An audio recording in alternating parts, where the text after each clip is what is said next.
On est comment sur une échelle de 1 à 10, 10 en étant méga à l'aise pour faire des photos de poupées dans des lieux publics? Alors ça, c'est une très bonne question parce que je pense que tous ceux qui font des photos dans des lieux publics vont se poser la question à un moment donné, où on y est confronté.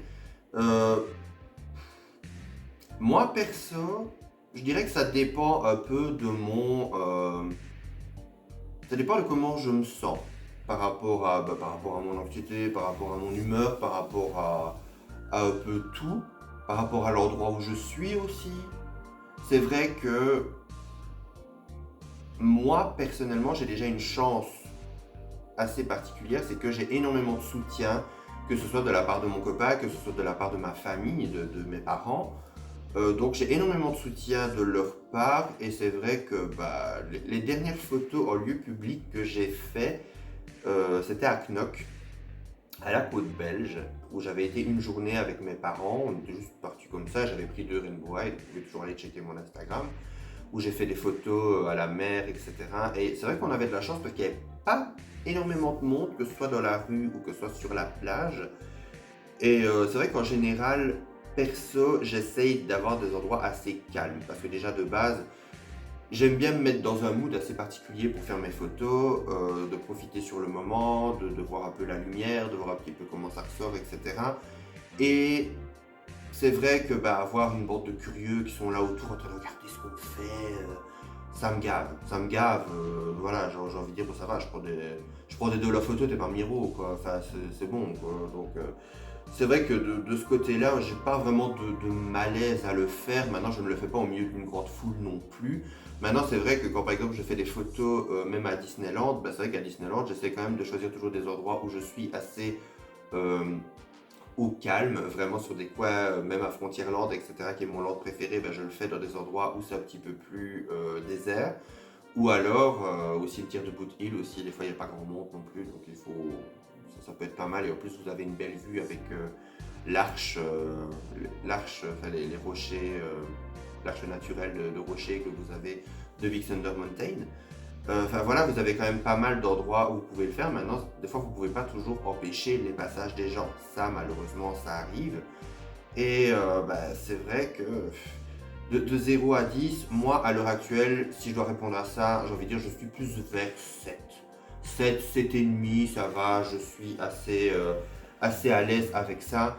Parce qu'en plus, ça dépend aussi des énergies que vous dégagez, ça dépend comment vous vous sentez. Et c'est clair que si vous êtes là en mode un peu en train de vous cacher à moitié, en vous sentant pas bien et en dégageant un peu un truc de ce que je fais n'est pas légitime, vous aurez des fois tendance à attirer un peu les cassos ou un peu les gens à venir vous emmerder. Parce que moi, je peux souvent tendance à croire aux énergies qu'on dégage. Et c'est vrai que c'est quelque chose qui s'est souvent avéré vrai avec le temps. Et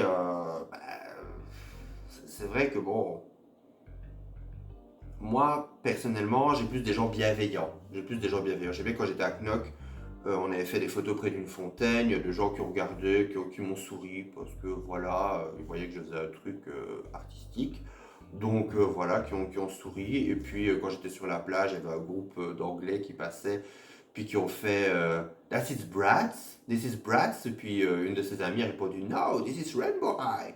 Vraiment comme si ça allait de soi, quoi. Enfin, ça m'a fait un peu rire de les entendre parler comme ça. Mais en général, c'est rarement négatif. J'ai souvent beaucoup de bienveillance par rapport à ça. Et bon, c'est vrai que bon, malheureusement, en tant que garçon qui aime les poupées, comme beaucoup de garçons, j'ai subi du harcèlement hein, par quelques crétins. Et je pense que voilà, je suis pas le seul, d'ailleurs même dans mes amis, il y en a plein qui ont vécu des traumas mais abominables par rapport à ça. Maintenant, dites-vous une chose, c'est que voilà, vous êtes adulte, vous n'avez plus rien à prouver à personne. Bon, c'est clair que je vais pas aller me mettre à faire des photos à côté d'une bande de racailles. Voilà, hein, il y a un moment donné où il faut suivre un petit peu son instinct aussi et savoir où on peut et où on ne peut pas. Hein. C'est clair que bon, il faut un petit peu, hein, faut un peu suivre son instinct tout simplement. Maintenant, dites-vous une chose, c'est que moi, par rapport au fait de se sentir à l'aise ou quoi, toute ma vie, je me suis senti mal à l'aise pour différentes choses. Par rapport à ce que j'aimais, il y avait toujours quelqu'un qui avait besoin d'ouvrir sa gueule. Désolé de le dire comme ça, mais il n'y a pas d'autre façon de le dire. Il y a toujours quelqu'un qui était obligé d'ouvrir sa gueule. Alors, soit on s'écrase, on est bourré de trauma, on culpabilise, on se sent mal et on passe notre temps à passer à côté de sa vie, soit on se dit que bon, au final, ces gens-là n'ont le monopole de rien, tout simplement. Donc voilà, au bout d'un moment, ils vivent votre vie. Voilà, c'est bon, il y a un moment donné où il faut arrêter et on n'a pas à vivre pour les autres, c'est notre vie. On ne fait rien de mal et si eux ils ont besoin de gâcher la vie des autres, il faudrait peut-être qu'ils balayent un petit peu devant leur seuil parce qu'il y a du boulot. Bon, je sais que tu adores tout ce qui touche à la magie et au paranormal. Qu'est-ce que cela représente réellement pour toi? Alors, bon, paranormal. Ma vie est pas mal orientée vers le paranormal, tout simplement parce que je suis quelqu'un de très sensible à tout ce qui est énergie, entité, ce qui peut être considéré comme, enfin voilà, ce qu'on peut appeler les esprits aussi. Et c'est vrai que toute ma vie, j'ai été confronté à ça et je me suis toujours intéressé, aussi loin que je me souvienne. Donc j'ai toujours eu un peu cette sensibilité que je tiens de ma mère, qui la tient de sa mère, etc. C'est vrai que donc, dans ma famille, on est très sensible par rapport à tout ça. J'ai grandi dans une maison où il se passait pas mal de trucs assez particuliers. Alors, je ferai peut-être une story time par rapport à certaines choses qui me sont arrivées dans cette maison, mais j'hésite. Pourquoi? Parce que le paranormal attire énormément de tarés. Je critique pas les gens qui aiment, je dis que ça attire les tarés. Parce que, rappelez-vous, pour ceux qui me suivent depuis un certain temps, j'avais fait une vidéo sur simplement ma collection de livres magiques. Je parlais pas vraiment de livres de sorcellerie, il y avait des livres qui étaient simplement sur Merlin, qui étaient joliment illustrés, etc. Et j'ai simplement voulu vous montrer que c'était des beaux livres et que je possédais de beaux livres, etc. Qui était simplement une collection de beaux livres, tout simplement. Ne pas parler de certaines croyances, ne pas parler de certaines pratiques, etc. Je me suis attiré tous les tarés de YouTube à je ne sais pas combien de kilomètres à la ronde. Mais j'ai eu de ces trucs, des gens... Alors, je suis désolé, mais il y a des gens mineurs qui sont sur ma chaîne. Je sais qu'il y a des gens mineurs parmi vous. Alors, quand vous avez un gosse, voilà, je ne dis pas ça de façon péjorative, à loin de là, mais quand vous avez un gosse qui regarde ma vidéo parce qu'il trouve ça intéressant, et que vous avez littéralement un connard, parce que je suis désolé, mais là c'est un connard, qui dit « Vous voulez des choses vraiment puissantes, allez chercher le codex de nanana nanana » et qui met la référence en commentaire. Le jeune, il va être curieux, il va vouloir aller le voir. Ce sont des trucs que je connais au moins de nom, qui sont des choses assez malsaines, qui peuvent, voilà, encore une fois, peut-être pas, mais peut-être. Vous voulez vraiment mettre les gens en danger comme ça? Donc moi, au bout d'un moment, j'en ai eu tellement marre de ramasser des commentaires de tarés, et j'en ai eu tellement... Parce que le pire, c'est que cette vidéo-là, elle avait fait le buzz. J'avais eu énormément de vues, et c'était ma vidéo qui avait le plus marché. J'ai dû la mettre en privé. Donc voilà, le paranormal fait toujours énormément partie de ma vie, je m'y intéresse toujours, je regarde énormément de vidéos paranormales, je regarde C'est flippant, qu'est-ce que je regarde encore, Cocktail de frissons, je regardais Dainis quand elle faisait des vidéos, je regardais Occulture aussi, enfin voilà, je regarde pas mal de vidéos qui traitent sur le paranormal parce que j'adore ça. Maintenant, ici, parler de paranormal sur YouTube, je me restreins. Je me restreins parce que j'ai peur de ce que ça va attirer. J'ai peur d'avoir encore des tarés qui vont me harceler de questions super tordues et super malsaines.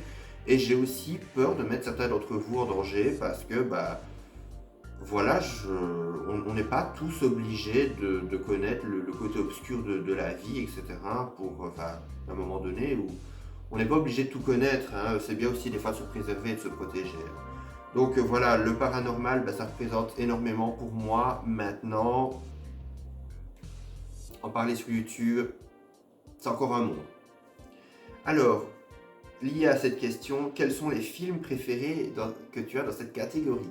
Alors là, j'en ai énormément. Beaucoup de mes films, j'adore l'univers magique, j'adore l'univers fantasy, donc forcément j'ai énormément de films qui parlent de magie. D'ailleurs mon film préféré c'est Les Ensorceleuses de Griffin Dunne avec Sandra Bullock et Nicole Kidman, qui est mon film préféré de tous les temps. C'est un film que voilà, je ne m'en lasse pas,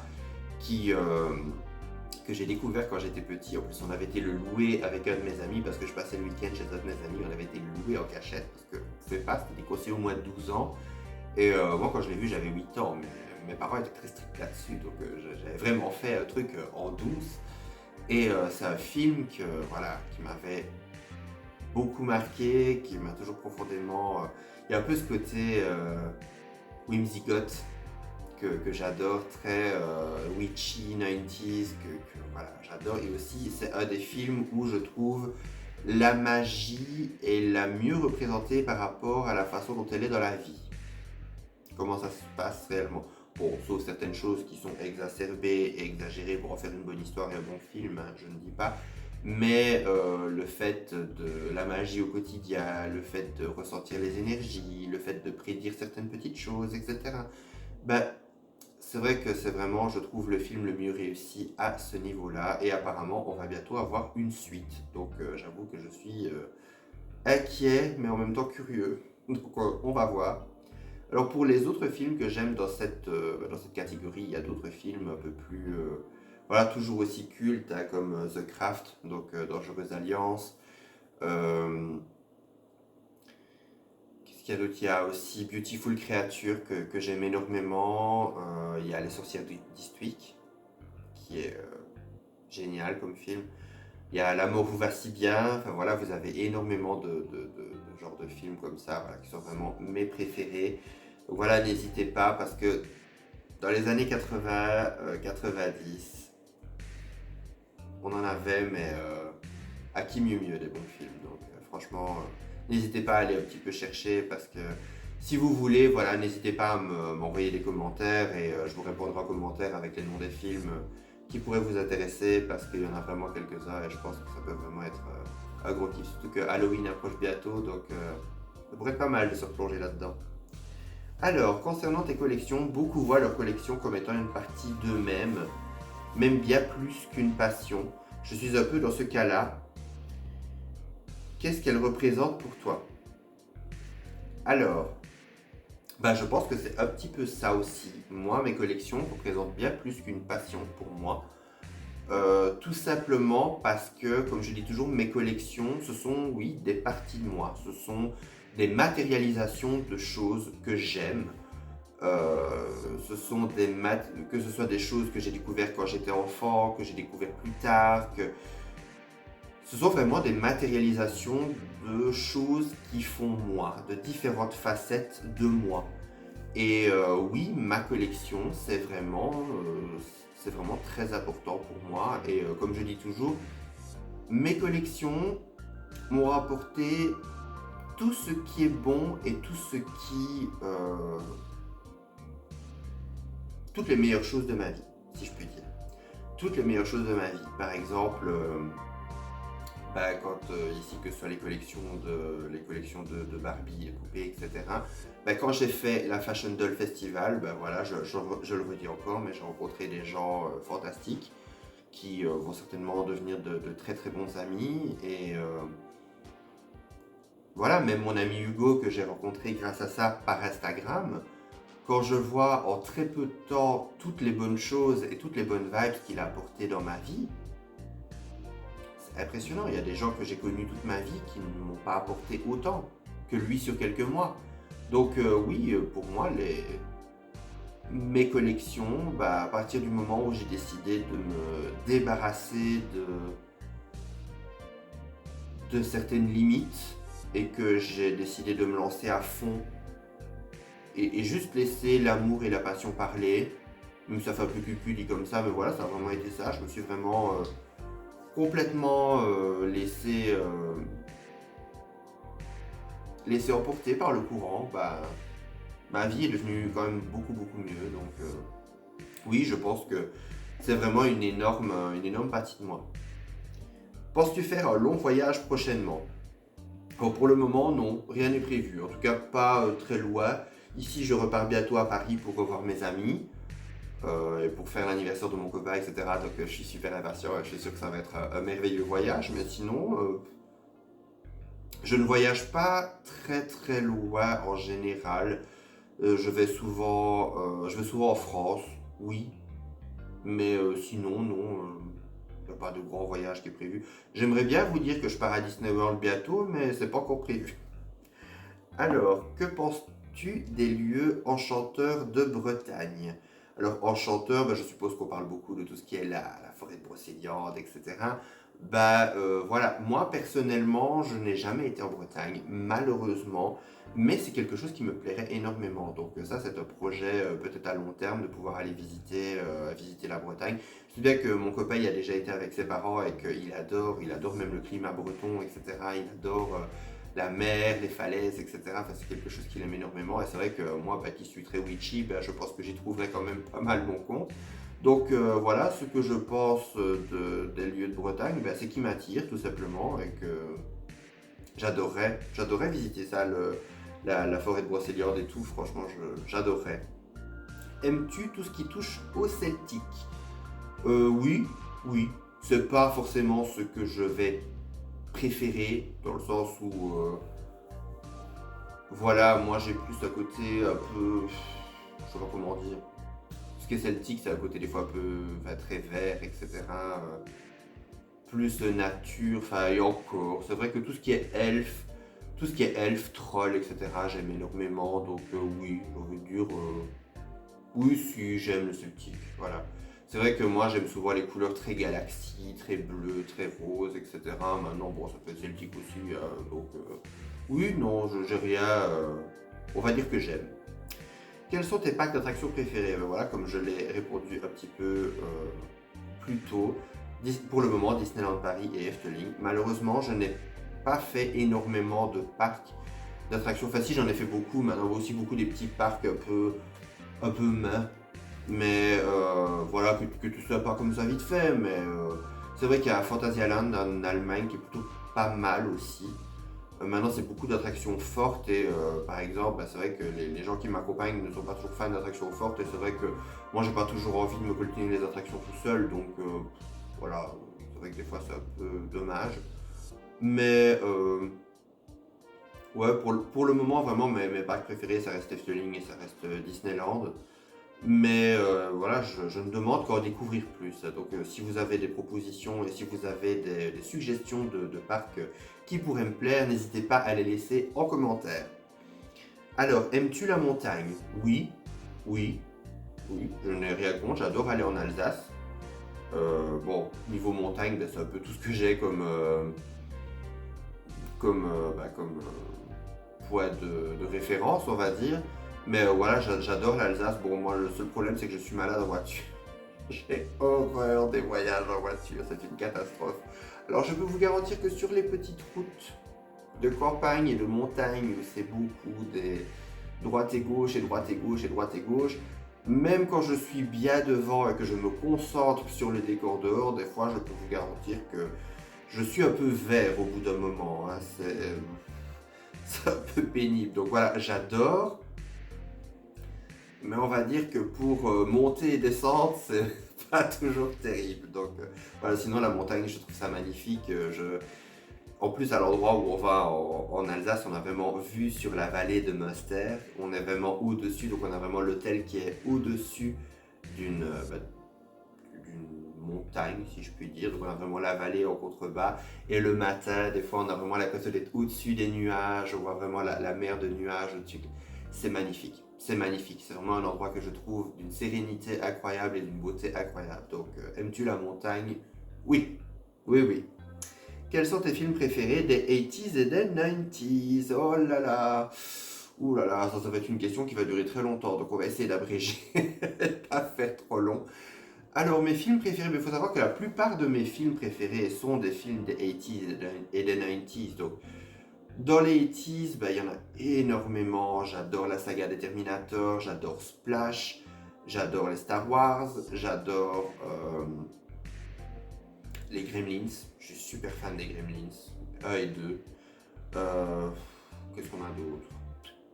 Après, il y a l'histoire sans faille, il y a Labyrinthe, il y a... Je cherche autour de moi pour voir s'il y a des références en même temps. Enfin voilà, j'ai énormément de mes films préférés, que ce soit des films des 80s et des 90s. Maintenant, dans les 90s, comme je dis, déjà tous les Disney sortis dans les 90s, pour moi, ce sont parmi les meilleurs Disney, que ce soit au niveau de l'animation, que ce soit au niveau des dessins, que ce soit au niveau de tout, de l'histoire et tout, sont vraiment mes Disney préférés. Sinon, il y a d'autres films qui sont incroyables, comme les Jumanji, comme les Tim Burton, Edouard aux mains d'argent, Ed Wood, Sleepy Hollow, Beetlejuice. Enfin, Beetlejuice c'était 80s.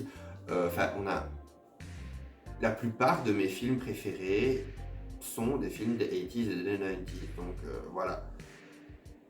Alors, que penses... attendez, j'ai sauté une question. Voilà. Aimes-tu les films comiques? On va dire que la comédie, c'est pas du tout mon genre préféré. En plus, bon, moi, j'ai vraiment été biberonné à tout ce qui est Louis de Funès, beaucoup.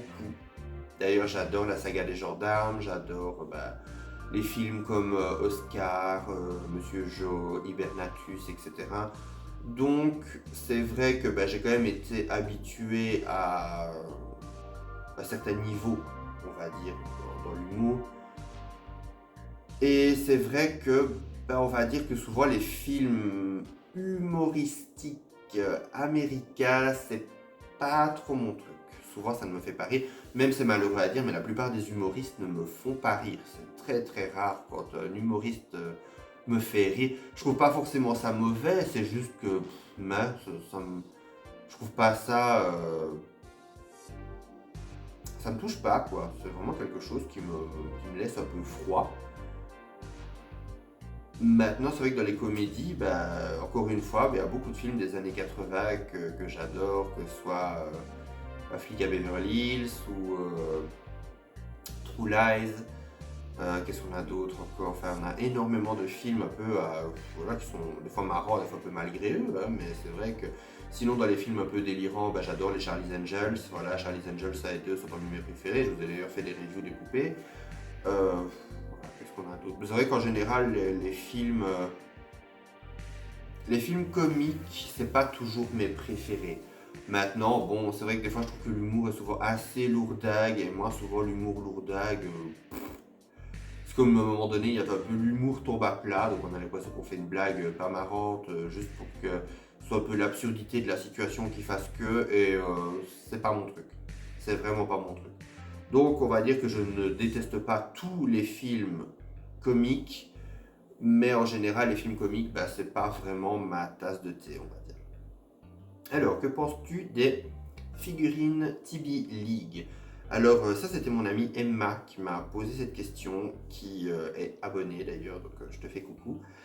Et c'est vrai que les figurines Tibi League, il n'y a que toi qui m'en as parlé, que tu m'avais envoyé des photos de ta Lady Death ou ta Red Sonia, si je me rappelle bien, qui était somptueuse, vraiment somptueuse. Maintenant, personnellement, c'est pas une marque que j'entends beaucoup et c'est pas des figurines que je vois vraiment régulièrement. Donc ça, je sais vraiment pas te dire. Je sais vraiment pas te dire. Celles que tu m'as montrées sont canon. Celles que tu m'as montrées sont canon et franchement, si j'en trouve, pour moi, il n'y a que du positif. Il n'y a rien de négatif. Là, de ce que tu m'as montré, c'est assez attirant. En plus, comme je t'ai dit, j'adore le fantasy de que voilà, Lady Death et Red Sonia, mais sérieux quoi. Donc, franchement, je les vois de part et retour, je serai client. Donc, ça, il n'y a pas de souci. Maintenant, c'est vrai que, mis à part toi, il n'y a personne d'autre. Personne d'autre vraiment qui m'en a parlé, malheureusement. C'est vrai que je sais pas si c'est très connu ou pas. Donc, alors, que penses-tu des Hot Toys? Les Hot Toys, j'en possède 5. J'ai Wanda de l'ère d'Ultron, que j'adore, qui est ma toute première Hot Toys. J'ai Rey de Star Wars épisode 8, quand elle est avec sa tenue d'apprenti Jedi. J'ai la princesse Leia de Hot, de l'Empire contre-attaque, qui est canon, que j'adore. J'ai Harley Quinn. Oui, j'ai Harley Queen. Et je crois que c'est tout.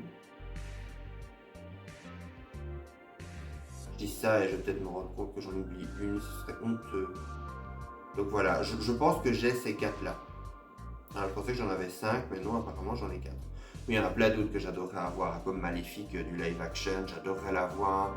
Euh, pour moi, le Hot Toys, c'est vraiment un des summums des figurines slash doll collector. Elles sont vraiment canon, elles sont vraiment magnifiques, elles sont d'une qualité mais incroyable. Alors bon, une fois on en avait discuté avec Fanoufou et il m'avait dit que ce qu'il trouvait dommage, c'est que il y avait des fois les cheveux, oui, qui sont en plastique. Et c'est vrai que bon, pas toutes. Par exemple, je sais bien que ma Wanda, elle a les cheveux en cheveux naturels. Mais la plupart du temps, elles ont les cheveux sculptés en plastique. Et c'est vrai qu'il y a un peu ce côté moins naturel, on va dire, que des vrais cheveux. Donc il y a ce côté des fois un peu moins doll qui peut en déplaire à certains. Donc il faut vraiment regarder en fonction du modèle, etc. et voir ce qui vous plaît ou non. Maintenant c'est vrai que ce sont des figurines qui sont vraiment canon, elles sont ressemblantes, elles sont superbes, voilà, la qualité est incroyable autant au niveau des vêtements que des accessoires, etc. Donc ce sont vraiment des figurines slash doll qui sont vraiment... Il n'y a rien de négatif à dire dessus, quasi rien de négatif à dire dessus. Maintenant, ce sont quand même des poupées qui valent plus de 300 balles. Donc voilà, il faut quand même se dire ça aussi. Et que c'est un investissement. Maintenant, il faut voir si l'investissement pour vous est justifié ou pas. Je sais bien qu'il y a Star Ace qui fait des poupées aussi très très réalistes. Ils ont fait d'ailleurs des Harry Potter qui étaient très jolis, la Bellatrix et le Rogue de cette collection-là est vraiment magnifique. Mais c'est pas le même prix, elles sont moitié moins chères, donc elles sont un peu plus abordables, mais elles sont quand même à 150 euros, quoi. Donc bon, voilà, c'est quand même toujours un budget. Maintenant, c'est vrai que compte tenu de la qualité, voilà, il faut quand même savoir mettre un certain prix. Donc moi, les Hot Toys, pour moi, c'est vraiment une marque incroyable. C'est vrai que des fois, je trouve qu'on reste un petit peu trop dans les mêmes licences. J'aimerais bien un petit peu plus de variété au niveau du choix des personnages et des films qui sont adaptés. Mais bon, voilà, si on peut appeler ça un défaut réellement, mais bon, voilà, pour moi, c'est quand même le deluxe, quoi, vraiment. Alors, préfères-tu les films 4-5-6 de Star Wars? je crois que la question continue, mais non. En fait, préfères-tu les films 4-5-6 de Star Wars? Alors, oui, mes préférés sont les 4-5-6. Je pense comme beaucoup de fans de Star Wars, voilà, pour ceux qui le savent, j'en ai déjà parlé quelques fois, mais Star Wars fait vraiment partie de ma vie depuis que je suis tout petit, parce que mon père adorait Star Wars. Et c'est que moi, j'ai vraiment grandi avec Star Wars. Mon frère et mon cousin sont cosplayers aux conventions Star Wars, donc Star Wars c'est vraiment une affaire de famille, donc c'est vrai que moi j'ai toujours aimé. Maintenant c'est vrai que oui, moi mes préférés sont vraiment les 4-5-6 et la période qui se passe pendant les 4-5-6. Maintenant vraiment dans les récents, dans ceux que je préfère, il y a Rogue One que j'adore, que je trouve qui est super bien fait. Sinon, mis à part ça, voilà, j'aimais beaucoup la prélogie aussi. Mais c'est vrai que vraiment mes préférés, ça reste les 4-5-6. Ça a toujours été. Bon, je n'ai pas cette haine de la postologie comme beaucoup, et cette hype de haine m'a clairement emmerdé sévère, parce que au final on n'osait même plus dire qu'on avait aimé ça ou ça, parce que mais bon, comment tu peux. Donc on se retrouvait avec un emmerdeur qui venait nous casser les pieds, qui venait nous dire ce qu'on devait aimer ou pas. Donc voilà, j'ai pas trouvé que la continuité de Star Wars par Disney avait apporté que des bonnes choses. Alors on a eu d'excellentes choses comme la série Le Mandalorian. Maintenant c'est vrai que bon, les films, on se refait souvent chaque année avec mon copain, on se refait tous les films à partir du 4 mai, le May the 4. Et c'est vrai que moi, ceux souvent que j'ai le plus de mal, on va dire, à revoir, c'est vraiment les 7, 8, 9. C'est vraiment ceux-là que, à la limite, je me dis, même si le 8 reste mon préféré. Bon, ça va diviser, mais je m'en fiche, c'est ce que je ressens. Et que voilà, j'adore Kylo Ren, c'est vraiment un personnage que j'aime beaucoup. Mais voilà, sinon, perso, oui, mes préférés sont vraiment les 4, 5, 6. C'est vraiment ceux avec lesquels j'ai grandi et ça reste, je pense, mes préférés niveau ambiance quand je me les fais. Voilà, toujours. Même si, voilà, moi j'ai grandi vraiment. J'ai grandi avec les épisodes 4, 5, 6 parce que mon père les avait en VHS. Et puis, j'étais quand même assez petit quand la prélogie a commencé. Donc, j'ai vraiment été à cheval vraiment entre deux périodes. Donc, oui, c'est vrai que même la prélogie, Naboo, etc., j'aimais bien. Ça fait quand même beaucoup partie de mon enfance. Mais mes préférés restent les 4, 5, 6. Ça, j'en démords pas. Alors, qu'est-ce qui t'attire le plus dans la pop culture des années 80-90? Alors, qu'est-ce qui m'attire le plus? Ce qui m'attire le plus, c'était ce côté légende. Ça, c'est un truc que j'ai toujours adoré dans les années 80-90, c'est qu'il y avait ce côté American Dreams que j'adorais. Ce côté, on faisait les choses à fond, on vivait à fond. Quand quelque chose sortait, on avait l'impression que ce n'était pas juste un petit truc comme ça qui passait pendant quelques jours, quelques semaines, une petite hype qui allait disparaître. Non, c'était quelque chose qui, même si elle s'essoufflait un peu après, elle avait un côté durable, comme si elle avait, déjà avec le fait de la durée de vie, avant vous aviez un film qui allait sortir au cinéma, donc il y avait toute cette hype qui était avant le cinéma. Il y avait la période où elle était au cinéma, il y avait la période après le cinéma, etc., où tout le monde en parlait encore un petit peu, il y avait encore toute cette tournée de promo, etc. Puis on allait avoir la VHS, qui sortait souvent pas mal de mois après. Donc quand la VHS sortait, on avait encore toute cette hype, etc. Et puis il y avait la période encore où ça allait passer à la télé, qui était encore un petit peu après. Donc il y avait quand même une durée de vie beaucoup plus longue sur, sur toute la pop culture. Et encore, là je ne parle que des médias comme les films ou certaines séries, mais même les jeux vidéo c'était pareil. Je sais bien qu'à l'époque, quand Tomb Raider est sorti, ça a été vraiment quelque chose. Et Lara Croft, à l'heure actuelle, reste toujours une incroyable légende. Ou Mario, ou Sonic, ou Final Fantasy, enfin, on a quand même énormément de choses qui ont quand même marqué durablement la pop culture. Et c'est ça que j'aimais justement, parce que moi, qui ai grandi dans les 90s, je me rappelle quand on allait au vidéoclub le samedi, qu'on passait prendre des pizzas et qu'on savait qu'on allait louer les VHS, mais c'était la fête. On n'avait pas Netflix à l'époque devant lequel se vautrer ou quoi, et il y avait un vidéoclub qui faisait très 80s que j'adorais quand j'étais enfant. Il était dans une des villes à côté d'où on habitait, donc il fallait quand même déjà y aller en voiture, donc c'était souvent les adultes qui nous emmenaient là-bas, et je me rappelle, il y avait une espèce de grosse machine à popcorn avec plein de lumière, mais vraiment comme dans les années 80, le côté très néon. Il y avait un alien taille réelle, alors déjà ça quand vous êtes enfant, ça vous surprend. Il y avait un Binehead aussi de Hellraiser taille réelle, il y avait un Terminator, et même si vous n'aviez pas vu ces films, vous saviez ce que c'était parce qu'il y avait tellement ce rayonnement de ce que c'était. Et c'est ça que j'aime beaucoup aussi dans ces années-là, c'est que c'est vraiment des années où les choses, je trouve, avaient un rayonnement et une force incroyable. Même quand vous faisiez quelque chose qui vous paraissait des fois anodin, ça devenait un souvenir marqué à jamais. Moi, je sais bien que j'ai vécu une enfance merveilleuse. Par rapport à ça, j'aurais jamais voulu naître après ou avant ou quoi que ce soit.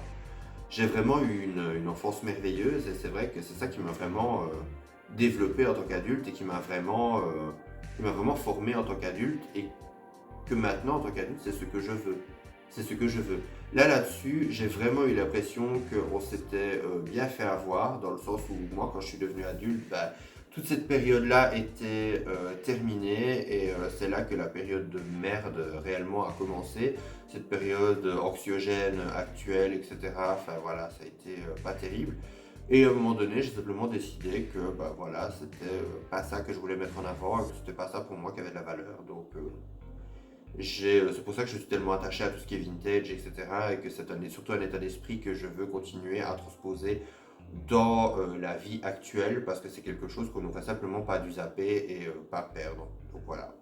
C'est un peu ça qui m'attire vraiment dans les 80s et les 90s, à quel point des fois des choses anodines pouvaient devenir légendaires et incroyables. Et voilà, on arrive à la fin de cette FAQ. J'espère que cette vidéo vous aura plu. N'hésitez pas à me mettre un commentaire pour avoir vos retours par rapport à toutes mes réponses. On se retrouve à très bientôt pour une prochaine vidéo. D'ici là, prenez soin de vous. Bye!